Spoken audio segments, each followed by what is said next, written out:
I've titled my presentation as Dignity and Livelihood for Women in the Northwest region of India, which mainly I'm going to talk about human rights issues and how they are connected to women's access to resources and livelihood in this part of the country.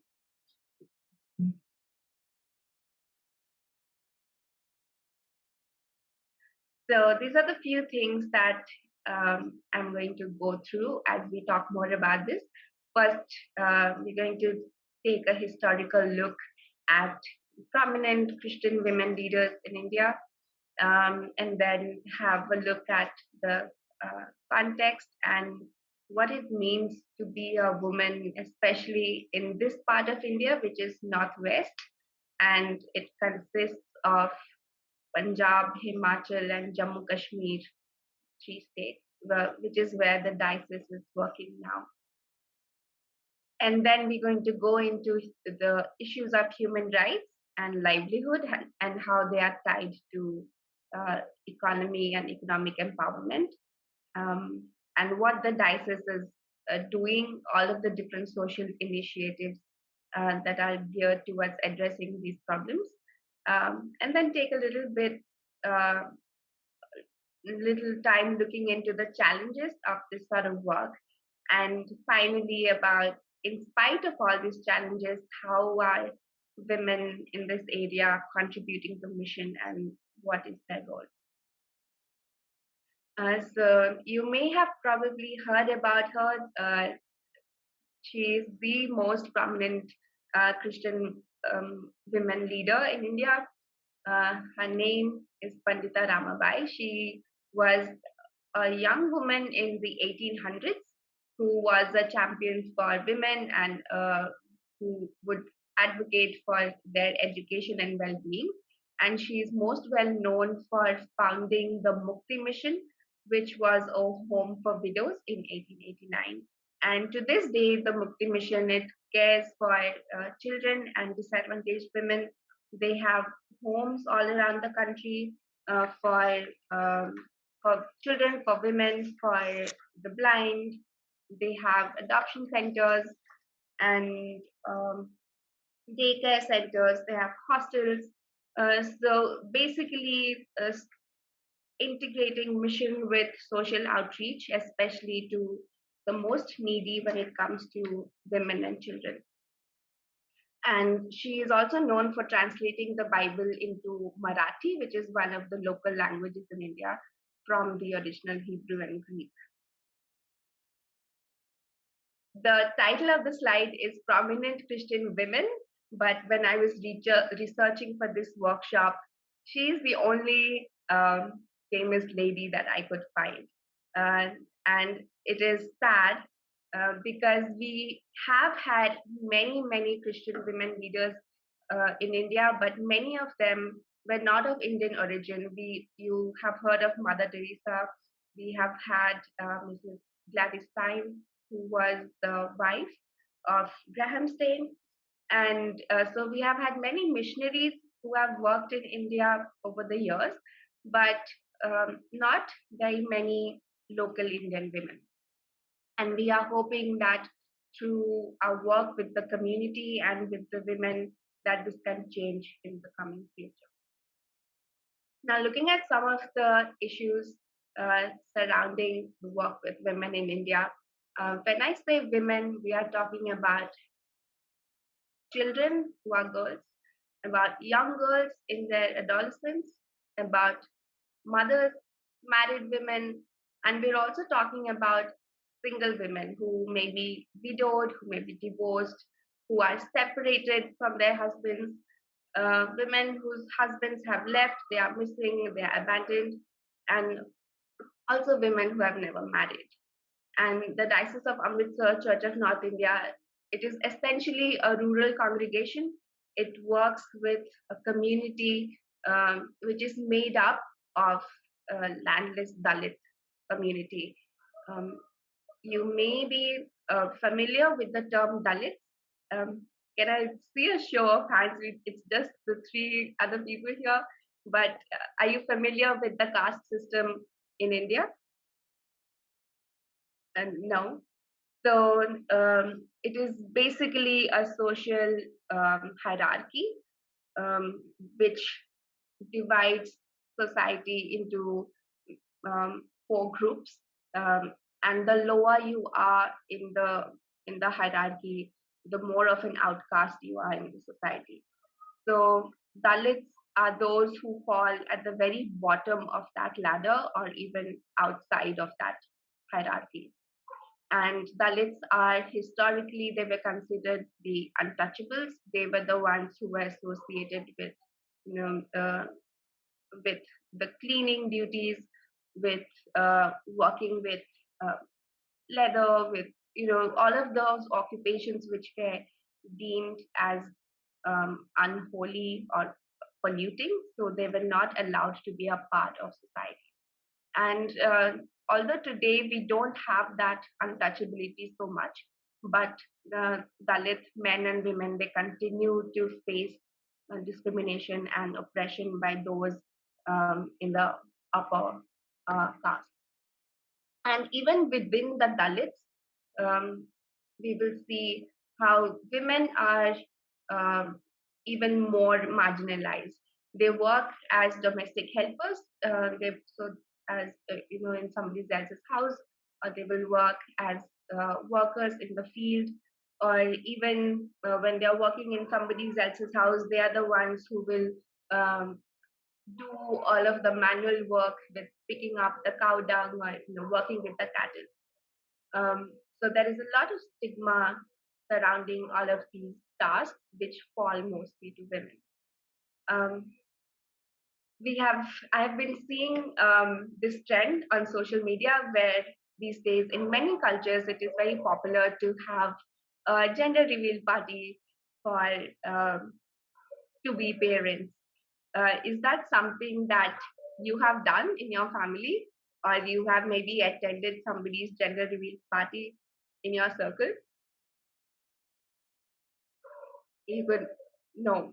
Okay, but it is probably something that many families feel. It is a very happy occasion when a child is coming, and parents would want to share this, very happy news with their friends and family. In India, it is quite the opposite. As you may know, uh, determining the sex of the fetus is actually illegal because in some societies, um, if they get the news that a woman is pregnant with a girl child, then the fetus is in danger of being aborted forcefully, or even if girl children are allowed to come into the world, many of them are killed within the first 5 years of their life. That is because there is a preference for the boy child to carry on the name of the family, and also because girls are sometimes considered as burdens on the parents because parents have to pay a lot of money for their education, for their marriage, only to be given away to somebody else, and they bring no income to the family later on. So many of the girls, they don't even get to finish schooling. They probably drop out of school at the age of 13 or 14. They are married off at the age of 15 or 16. There is a very strict code of conduct for girls. If a girl is, uh, this is very true for the villages where we work in here in North India. If a girl is seen talking to um, a boy, if they like each other, but they are not approved of by the family, then they the family um, will think it better to kill them off rather than accept somebody from another caste group, or even accept the girl back into the family, because there is so much pressure on girls um, to uh, behave in a way that is very much compliant to the strict moral code for girls. Women, they face a lot of domestic abuse and sexual violence, and here in this region, that is partly due um, to the rampant alcoholism and drug abuse amongst men. And then we also have widows who are often abandoned by their in-laws once the husband dies, or the husband um, abandons the woman. Um, the woman has no place to go because they can't go back to their family, but they are no longer welcome in their in-laws family. So since many of them, they don't even finish schooling, they don't have any skills to earn a livelihood, they are left off without home, shelter, without money, without any employable skills. And this is a very simplified analysis of uh, of the situation, but as we've seen, there is a very big intersection of caste and patriarchy, because Dalit women, they face discrimination because of their caste, because of their class, being poor, and also because of their gender. And this leads to an unequal access to resources. They don't have access to clean water, to health or sanitation, to education, to employment, to income, because many of them have never been taught um, how to hold a job. And even their mobility is restricted because many of them have never stepped out of their house, even inside the village.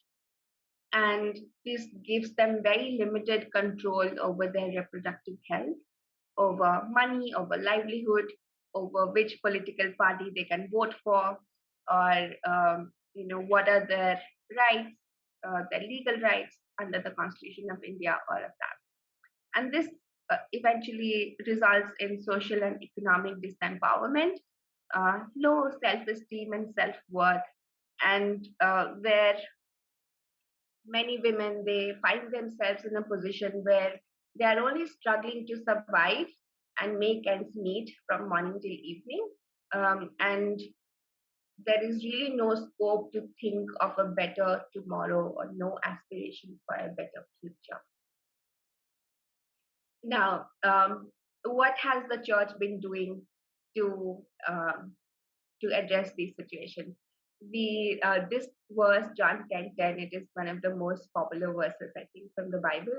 I came that they may have life and have it abundantly. And this is part of the vision of the Diocese of Amritsar, excuse me, where we believe that Dalit communities, Dalit women, they should not just survive, but they should flourish. And it is our responsibility to provide that environment, to provide that push, so that women don't have to deal with violence or discrimination day to day, but they can invest their time, their energy into more meaningful pursuits and towards an abundant life.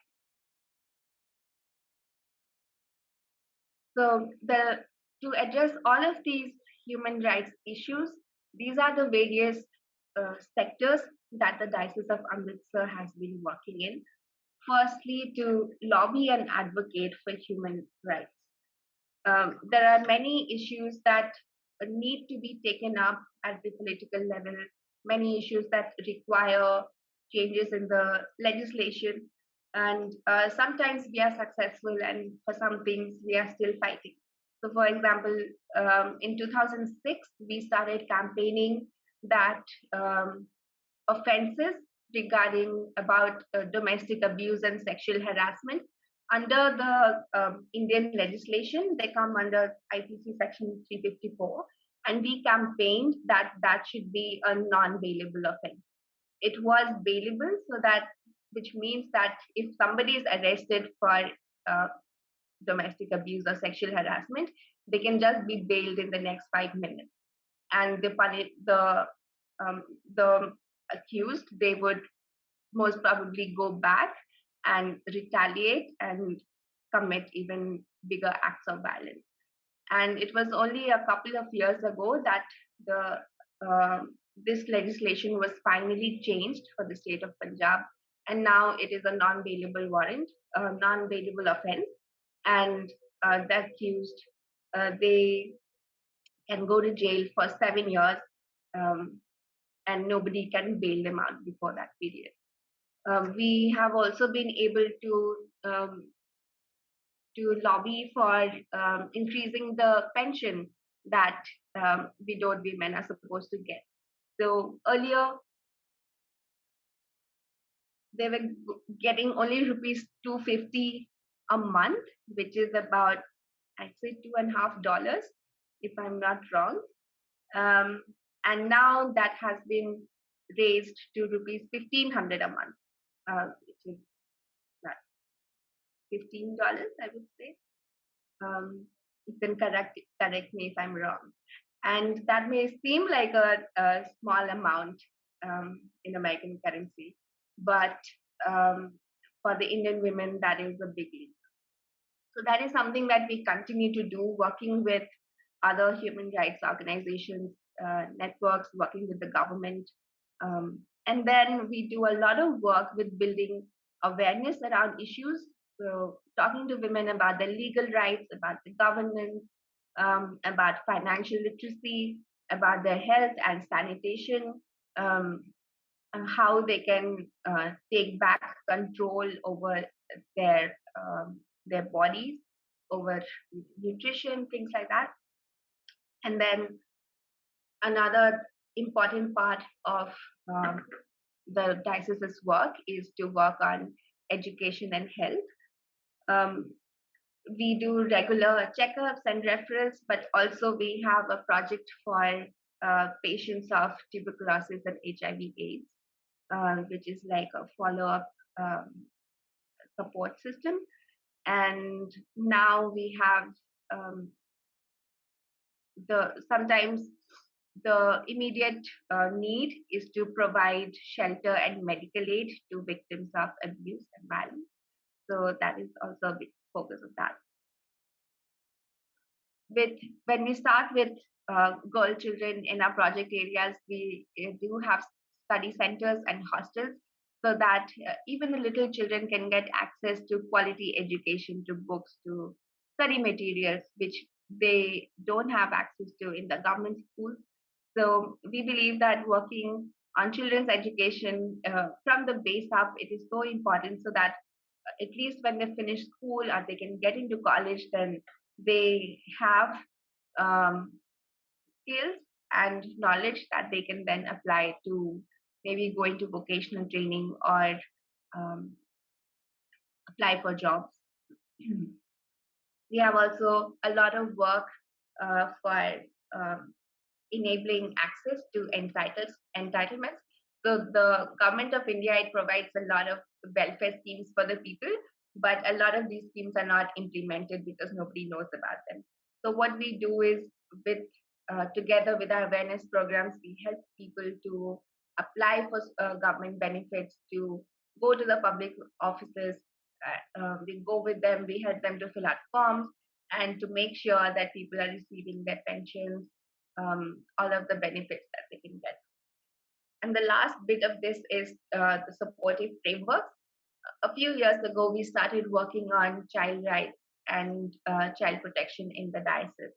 And we now have child protection and safeguarding policies in many of our diocesan institutions.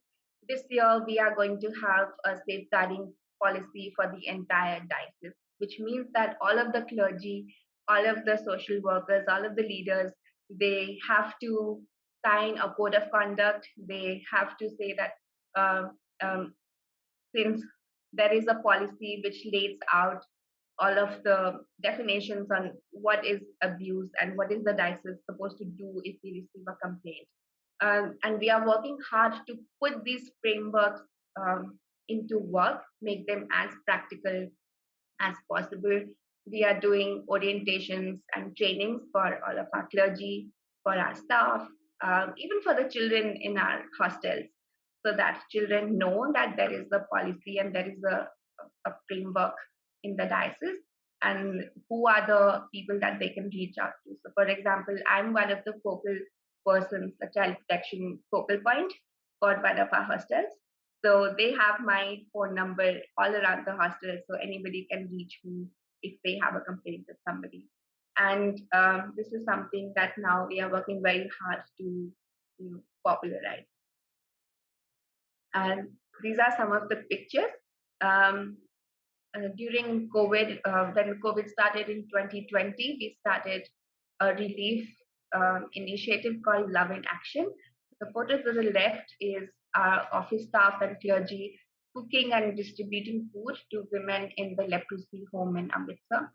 And to the right, this is a picture of a bishop with some girls who had to be rescued from their apartment here in Amritsar. These girls were working with a hotel and they were stranded because of the lockdown. They couldn't return home to Northeast India. And their landlord had locked them in because the hotel had refused to pay the rent for them. So for over more than 2 weeks, they were locked inside this apartment. And when the diocese came to know about it, we went there, we rescued them, we provided them shelter for a few days, and we made sure that they were able to return to their homes eventually. So these are some examples of immediate aid that needs to be provided when we're talking about human rights. But some of the things that also require long-term planning. The photo to the right is of one of the girls in our hostels. It's a girls' hostel. And like I said, we're working on educating young girls from the ground up. And the photo on the left is of a group of women who were part of a campaign called 360 Days Zero Violence against domestic abuse and domestic violence. And a lot of this, when we are talking about addressing human rights, economic empowerment and livelihood is such a big part of that because it leads to access to resources that can actually lead to very big results. And one of the projects we have for this is the microcredit project. I was looking at the program for the conference, and there are, I think, a couple of other workshops that the speakers are also going to talk about microcredit. And it is a beautiful initiative because what we do is we provide loans to individuals or groups so that they can start the small businesses, they can have more income for themselves and their families. And in the diocese, this has been very successful. We've had 100% loan repayment. We don't have to push people to pay us back because the self-help group model, it creates that network of trust and relationship building so that the women themselves, they take ownership um, of that loan, and they as they go through the various stages of their business, the money is paid back into the project. And some of the activities that they do for their small businesses are like knitting and tailoring, making masks during COVID, making pickles or detergents. And not only does it promote savings amongst the women, but promotes a sense of entrepreneurship. And apart from the loan part of it, there is a lot of work that is being done on capacity building. So developing their skills and giving trainings and orientations on bookkeeping, on financial management, on legislation, on local government, on so there is a lot of work on literacy and financial literacy as well. And some of the women, when they are ready to go into vocational training, sometimes we are able to link them uh, to government departments that do trainings on things like phone repairs or beautician trainings or tailoring and sewing, so that when the girls go back to the villages, they can start maybe their own tailoring shop, or they can work at a phone repair shop for a while, so that they can gain those skills and then go into their own business. And some of the outcomes of projects like these are, of course, there is more income in the family. The women are able to invest into the children's education, sometimes into their own education. There is better health. The women have more decision-making power in the family. There is more financial stability, and countering the where going back to where we started with the issues faced by women, they do have greater self-esteem and self-worth, um, resulting from their involvement in projects like this. This is a case study from one of the women who was part of the microcredit project and is now a community leader in the diocese. She used to work as a brick kiln worker in the manufacturing bricks. She was married at the age of 16. Um, but when when she heard about the microcredit project, she became a part of that. And in her words, I would like to read this out for you. She says, after joining the SAG, I could afford my children's education. I bought a new auto, which is a three-wheeler, which her husband uses to ferry passengers from the village to the city.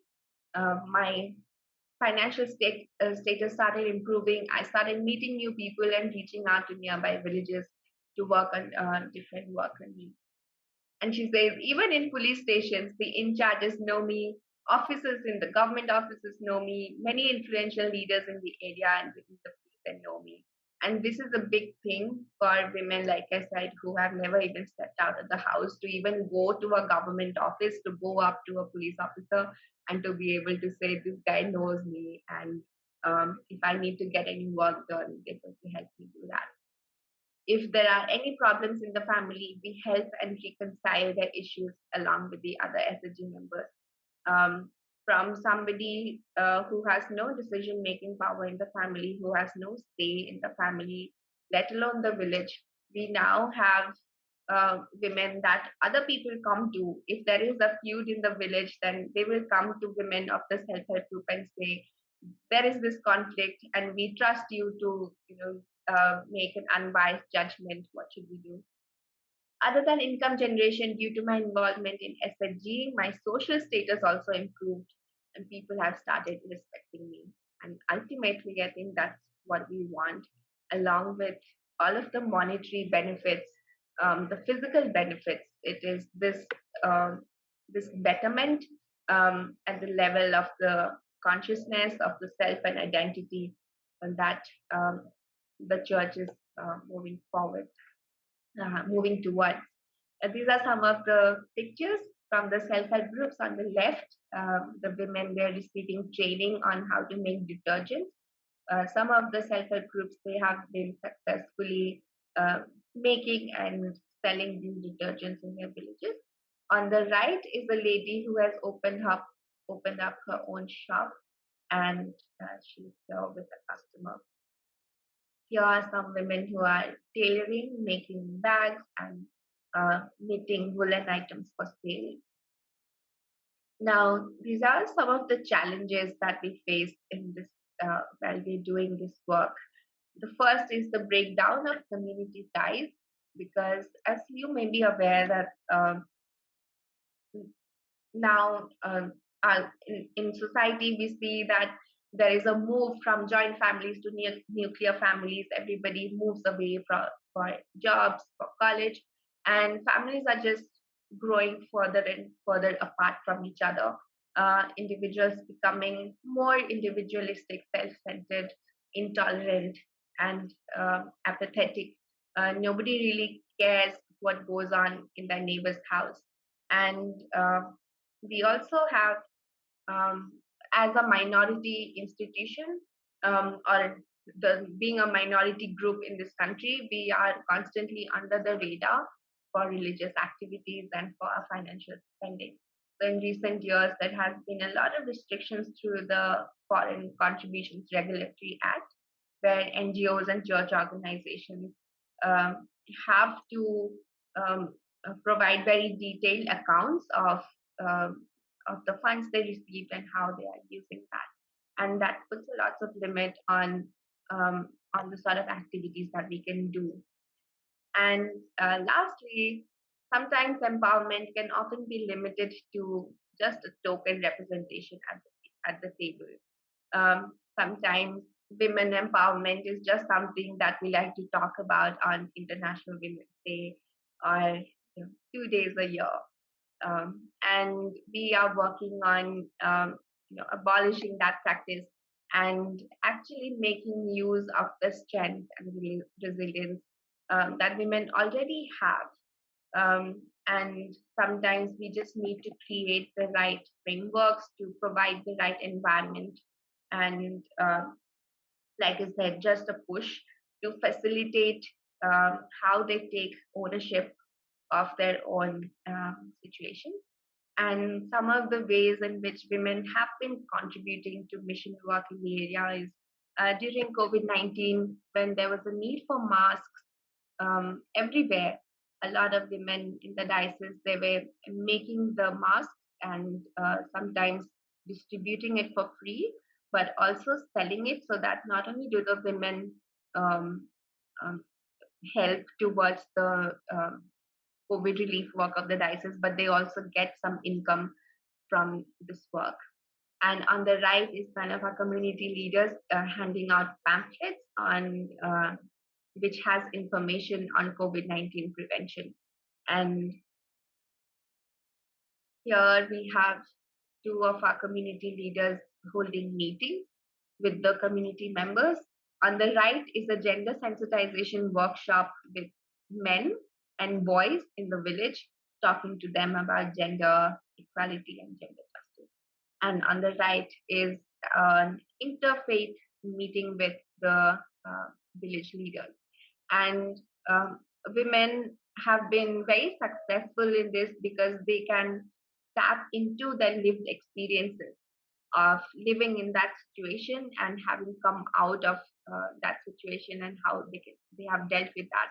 And because they have that fire burning inside them, they are much more successful in reaching out to people, in connecting to people, in getting their voices heard. Lastly, women have been very active in all of the community building activities we've had, in peace building activities.